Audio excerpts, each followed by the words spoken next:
So if you're homeschooling your child and you suspect that your child might have a disability or have special education needs, what we want you to know is even if you've made the decision to homeschool and you've opted out of the public school, if you will, you still have the right to bring your child to your public school and say, I suspect that my child might have a disability.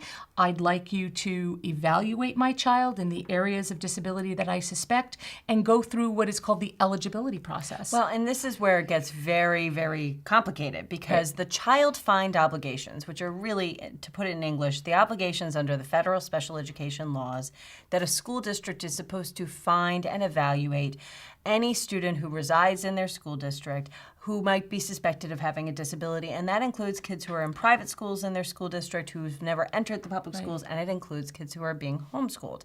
And so what happens is that in a situation like that, if a parent suspects their child has a disability and is homeschooling their child, and they call the school district and say, I'd like you to evaluate Johnny to see if he or she has a disability, very often what that parent will be told is, we don't have an obligation to do anything until you enroll your child in our school district. Now, here's the problem with that. First of all, for many families who choose to homeschool their children, all children who whether they have disabilities or not, there's a strong philosophy behind it very often in my experience that they believe strongly in the decision that they've made to homeschool their child. And so if what they're told is the only way you get that evaluation is if you enroll your child in our public schools, it usually will end the conversation right there, okay? And so the parent will just say, well, I guess I'm not entitled to it. And it shouldn't. And it shouldn't, because it really isn't quite that simple. And there are many cases that talk about the difference between an obligation on a school district being based on enrollment versus residency.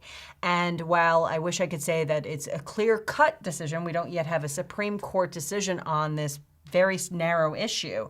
In general, I would say that there's a very strong argument to be made that residency is what triggers the obligation. So I would just say, if that's what you've been told, don't let the conversation end there. Perhaps it's time to pick up the phone and call your state Department of Education and see if you can get somebody there who is familiar with special education, or in your state you may even have a homeschooling liaison, and say, I suspect my child has a disability. I've called my local school district and asked them to evaluate my child, and they have said I have to enroll him or her to do that, or they have said this. And again, what you're told by that person may or may not even be an accurate reflection of what the state of the law is in that state, or it may just be arguable. I mean, that's why there are lawyers, because it's arguable.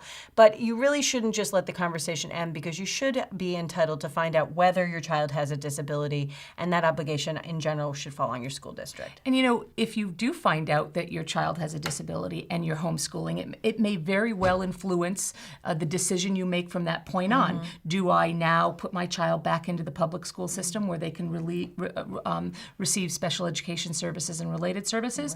Or do I continue homeschooling, but I might need to be better armed with more information to meet the unique needs of my child? Right, and just because you get the evaluation doesn't necessarily mean you're going to then get cross that threshold of whether your child is eligible to receive services, because one of the questions that the school team is going to ask is, does the disability, if it exists, adversely impact the child's education? And then that's sort of a chicken or egg question. What's their education? Their education at home or in school? If he were here, we would do this. If were, it's never easy or straightforward, but I would just say, don't let that statement to you that you have to enroll your child or send him here for us to evaluate him or her be a conversation ender. Excellent.